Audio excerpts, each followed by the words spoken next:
Hello and welcome to another episode of Streaming Without a Paddle. I'm Andrew. And I am Ted. This week, Ted and I took on Netflix's Lift, 1 hour, 44 minutes, starring Kevin Hart. I can't even go there with these names. Guru. You know what? Mbatha-Raw. I don't know. Jean Reno. How about that? I can get that. Jean Reno. Jean Reno. It starred him and it starred Avatar guy. We didn't star Avatar guy. He was in like 3 scenes. Right. Yeah, no, that's it. I mean, that's kind of it. Notable people. Right. I like the Italian pilot, the girl. Yeah. All right. She's good. You want to tell what this is about? I mean, let me give you a short one. This is basically Ocean's 11, but with Kevin Hart playing. And you can give a real response. It's Ocean's 11, but with Kevin Hart playing the George Clooney role. And, they're thieves. They steal things, but they're smooth. And, they want him to steal $500 million in gold from this guy that kills people. You don't steal from him because he kills people. And Kevin Hart's ex, I think, girlfriend, lover, they had a moment. They had a moment. She works for Interpol, and she's British. And she comes to them and says, hey, I will let all of you completely go free of everything, and you'll be hands washed if you get this gold. So you have to hijack a plane. That's pretty much it. Ocean's 11. It's Ocean's 11. Yeah, this is, you know what I thought it was? The Italian Job. Is it from the same director or producer? I can't remember, but it reminded me a lot of Wahlberg's Italian Job. Because what happens is they only supposedly rob bad people.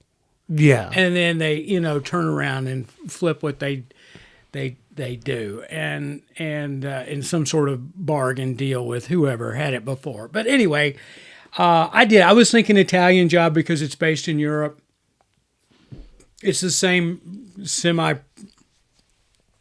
premise. Gold in the Italian Job, gold in this job. They were art thieves in the Italian Job, I think, to begin with, before they did the big gold job. And so it was, and they're fun characters. It was Kevin, and you know what? And I also got the feeling that Kevin Hart was emulating Mark Wahlberg's character from the Italian Job in this movie. He was trying to be Wahlberg in this, and he failed. Okay, I'm just going to say it. I'm going to go off right now on it. Okay. All right, I am not a Kevin Hart fan.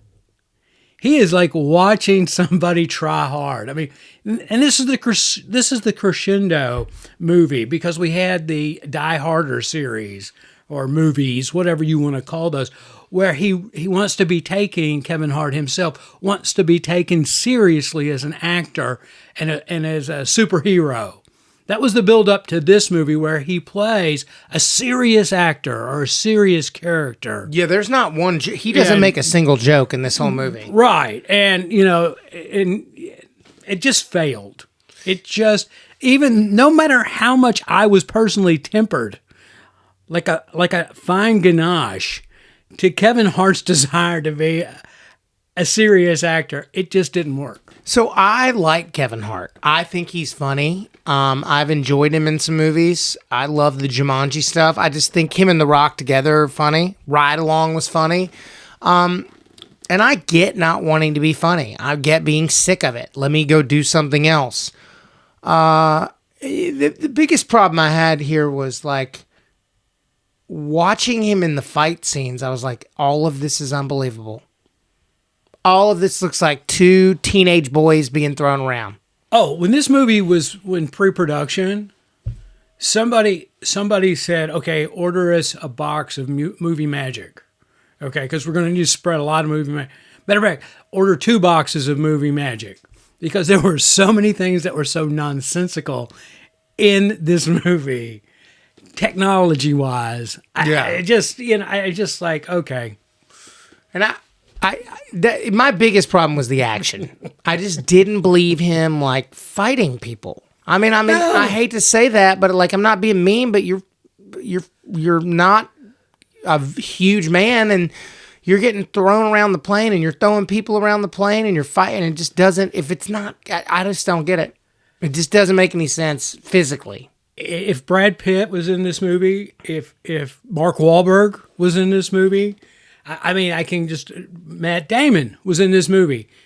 Maybe even Ben Affleck. Easy Ben Affleck. Ben Affleck's like 6'5". He's a giant. Chris Evans. I mean, there's a massive list. Yeah, there are people that could have made this movie so much better because Kevin Hart's character, and I'm sorry, Kevin Hart's character is just totally unbelievable as a superhero / good guy / serious actor. It just does not work. But Kevin Hart, what else do you do? You're not going to do Ride Along 4. You're not, I mean, you start to do things you want to do. And I think it's kind of funny that he did the show about being an action hero and him wanting to be an action hero. And then this is the movie he follows it up with. Yeah, but if you didn't see all that, you have no clue. I mean, we have that privilege of understanding this migration or transformation of Kevin Hart going from a comedic actor into this serious role. And if this was it, he failed. In my book, I'm just saying, I'm not saying the movie's bad. I just think this movie could have been a lot better, and it would have been a lot better if somebody played Kevin Hart's role and not Kevin Hart. Yeah, it's funny. I liked a lot of the little fun side performances in this. I like Billy Magnussen, the guy that plays the safe cracker. He was funny. He's usually funny in everything.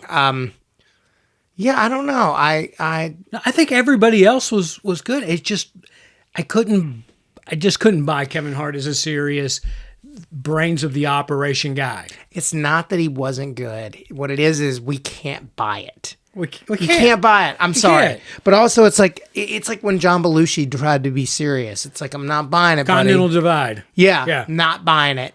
Yeah, well, he did a lot better than Kevin Hart in this movie. He did, but he did. I'm just saying that. It was. I love the premise of the movie.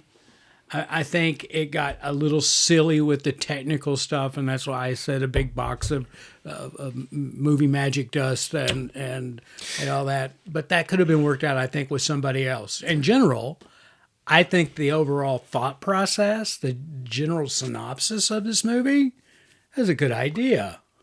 I have a question. Uh-huh. They landed a plane on top of the Swiss Alps. 2 of them, and one was what is that giant plane called? It's not a 747. What is the giant one? The double-decker one. I've only been on one once. Well, it does. 747. Is that a 747? Yeah. Okay. Right. Not a normal flight. Right. Like, this is an international flight. You're going from here to England, and that maybe is a double-decker. Really, It's more like if you're going to Australia. Yeah, and here's the thing, too, and that's exactly what I'm talking about, movie magic. Here you've got this huge aircraft landing on a very small runway that's been carved out of, I don't know, 15 feet of snow. Yeah. You know, and as it lands, its wings are bouncing off these huge piles of snow that would have broken. Also, where is the airport up there? Where are they going once they land? Like, what do you do if you land here? Nonsensical. There was no tower. It was nonsensical. It was like that movie, The Rundown, with The Rock, when they just land in a field. And he's like, yeah, there's like a little blinking tower over there. And he's like, what? That's what I thought. That's weird. I'm trying to think of...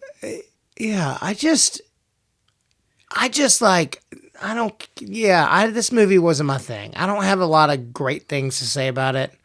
I don't think it was particularly, but hey, somebody might watch a movie I write and not be like, oh, that's, it's like, whatever. Maybe this is what happened. Kevin, who had his fingers all over this because he's the one under the deal, right? Mm-hmm. With Netflix. Maybe this is what happened. He traded his comedic role for comedic action. Things that, and then just turned out it made no sense. And maybe that's where his comedy focus was on the scenes. I'm not going to be funny. Let's make these funny scenes. Let's let the scene and the ensemble be funny. I'm not going to be funny. And because of that, that's probably well, in my eyes, it was a failure. I mean, if you sit here and you look at and question everything, every scene as being nonsensical, and not every, but you have to wonder if that went down in pre-production. The only scenes that I laughed at were like the brief moments that Billy Magnussen would say something kind of off the wall. Because he's their like crazy one. Yeah. And then I laughed. I did laugh at the opening thing once they got on the yacht. Yeah. With the I'm not going to ruin anything for people, but right. It's a spoiler-free show. Yeah, when they get on the yacht with Banksy, basically, it's like that was pretty funny. Yeah, but see, and that's I'm not going to ruin anything, but you're right. His character, Billy Magnussen, his character was a combination from Ocean's 11 of Casey Affleck and who was his partner, Caan? Yeah. James Caan's son. Scott. Yeah. If you took those two people, those two characters in Ocean 11, put them together, that was Billy Magnussen's character. That's why it was so funny. That was the only thing that was, again, except for the young lady, I can't pronounce her name because I'm horrible with names. I'm going to get it. You ready? Yeah, go do it. Razzle dazzle me. Gugu Mbatha-Raw Abbey. Okay, there you go. What did I say? Oh, Sam Worthington was it? That's the guy from Avatar. Yeah. Throwaway character. Why did he do this movie? Yeah. Also, I have forgotten the great Vincent D'Onofrio. I've not given him his due. He is great in his very small amount of cameos in this scene. I think the ensemble cast on here did their jobs and they did it well. I have nothing to say bad about their acting, their action, and they pulled off. And I don't want to say they made nonsensical scenes seem believable, but they made what they had to work with work. So, do you want to know who directed this? Forget it. F. Gary Gray. Do you want to know what he has directed? This makes all the sense in the world. Okay. So, besides every music video that was massive in the late 90s. They had music videos in the 90s? Yeah. Really? Oh, like Babyface, Cypress Hill, Outkast, Miss Jackson. I mean, R. Kelly, Will Smith. I mean, he did everything. Oh, he did some movies. You ready? Yeah. He did The Negotiator. Remember that? That's a good one. That was great. Samuel L. Jackson and I blocked him out. Kevin Spacey. Then he did A Man Apart, The Italian Job. There you go. Yep. There you go. Be Cool. There you go. This movie feels very Be Cool in The Italian Job. He did Law Abiding Citizen. He did Straight Outta Compton. Pretty sure that's got some Oscar nominations. Yeah, that was awesome. The Fast and the Fate of the Furious.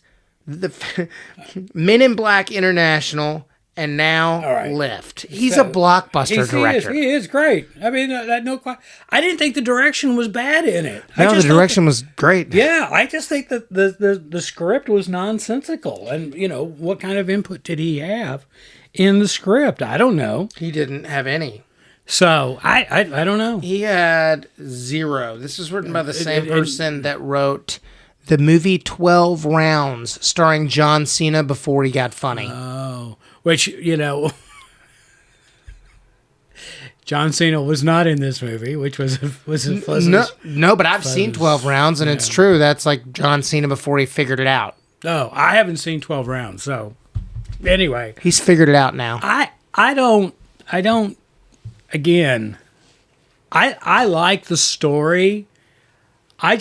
I think the story got so silly from a scene standpoint on how far advanced technologically they were than we are in reality, and when the reality is it's a current day period movie. Yeah, I mean it's not like it was in the future. Yeah, that plane that could just put words on the bottom from there was some crazy shit. Yeah, it was yeah. Anyway, all right. Scores? Score. I'm going to give this the hardest as a movie. I guess, are we going to rate it as separate? I'm just... Action comedy. Action comedy. What do you give it? As an action... I'm going to be honest. As an action comedy, I give it like a 61. As a movie, I give it like a 71. Because don't put comedy in the title because it's not funny. So, as just an action movie, it's like a 70. 71. Oh, okay. Speaking of which, before I give my score, last week, I guess it was, we were talking about the Golden Globes and then the Emmys came on and The Bear won best musical or comedy again. Not a comedy. Found out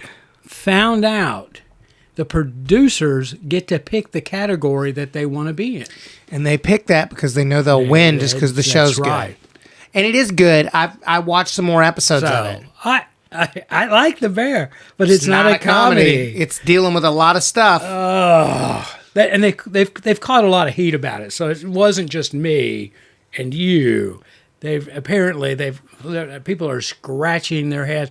So they had to come clean and say, well, the producers picked the category. I want you to give your score. Then I have a thought because the Oscar nominations came out. From an action comedy. See, I'm almost the reverse of you, Ted. From an action comedy, I'm going to give this a 71.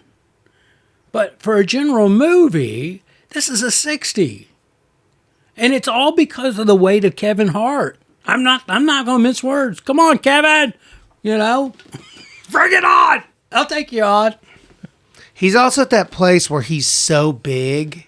He's so big that it's like hard for him not to be the number one on the call sheet. And it's like, sometimes it's better as an actor to like come in there and do what D'Onofrio did. Come in there and be like a weird, funny guy and then get out. Or like Brad Pitt in Hollywood. That's exactly. Or Bullet Train. Everything he's done lately. Yeah, well, he was still the lead in Bullet Train, but in Quentin Once Upon a Time in Hollywood. Yeah, Quentin Tarantino's Once Upon a Time in Hollywood. He won Best Supporting Actor for that Oscar. I just think it's better. And he was very low key and. Yeah, I think it's better. Yeah. I'm saying as an actor, I have been.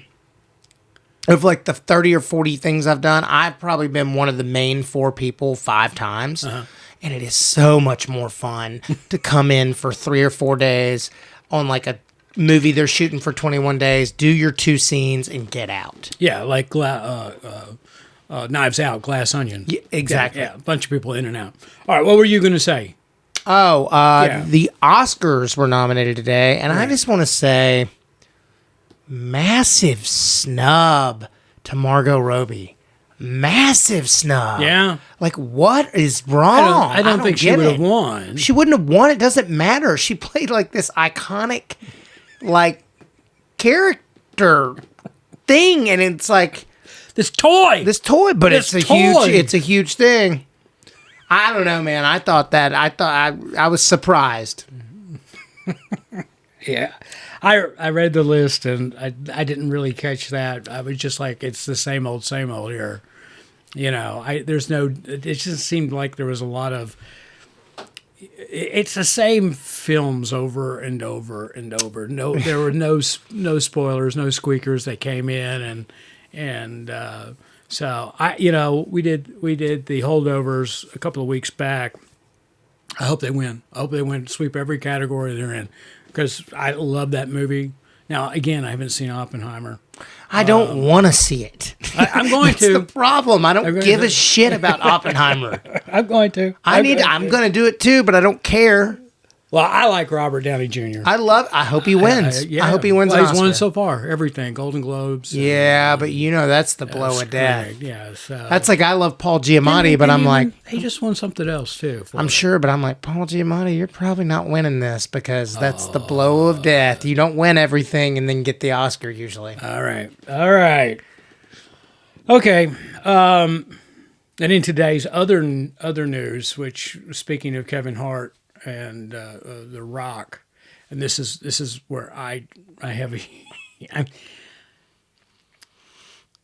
The Rock just became a board member of TKO Sports, which now owns UCF, UFC, you mean? UFC fighting and WWE, And Netflix dished out, according to reports online, which are credible because they're real news organizations, did a $5 billion deal with TKO over the next 10 years. And The Rock, for the next 2 years, will sit on the board for $30 million.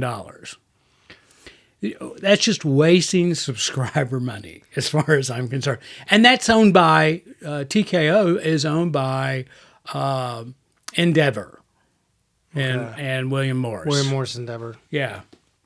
So, that's just a waste of, I had to get that off my head. I just like, would we stop throwing money at these people? I mean, let's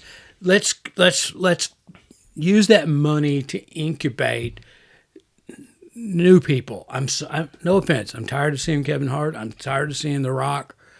I mean, are they really those big of a box office draw? Matter of fact, somebody made the comment in the article that in the last 3 years, I think it is, Rock movies were grossed $270 million.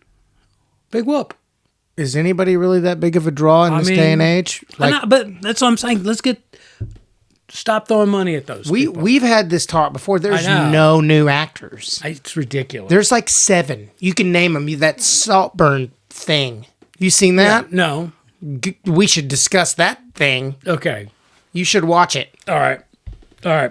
Okay, I'm done. This movie, don't watch it. I mean, it's not worth it. I mean, if it's on and you got nothing, I mean, literally nothing else to do, you're bored.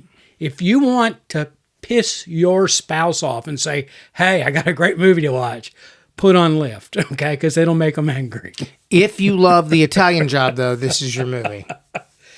No, this is a bad Italian Job. I love The Italian Job. It's still kind of The Italian Job. It is The Italian Job, but a very, very poor Italian Job. This here we go. I just figured it out. Thanks. This is a cross between The Italian Job and the Kingsman. The second one. Yeah. Okay. The second one. The strange one. Yeah. If you took the content of Kingsman's 2, The Golden Circle, that was what it was, and The Italian Job, and they had a love child. That's this? Yeah, this is it. This is it. Here comes Kevin Hart. That's what you get. All right. We appreciate you guys listening to Streaming Without a Paddle. I'm Andrew. And I'm Ted.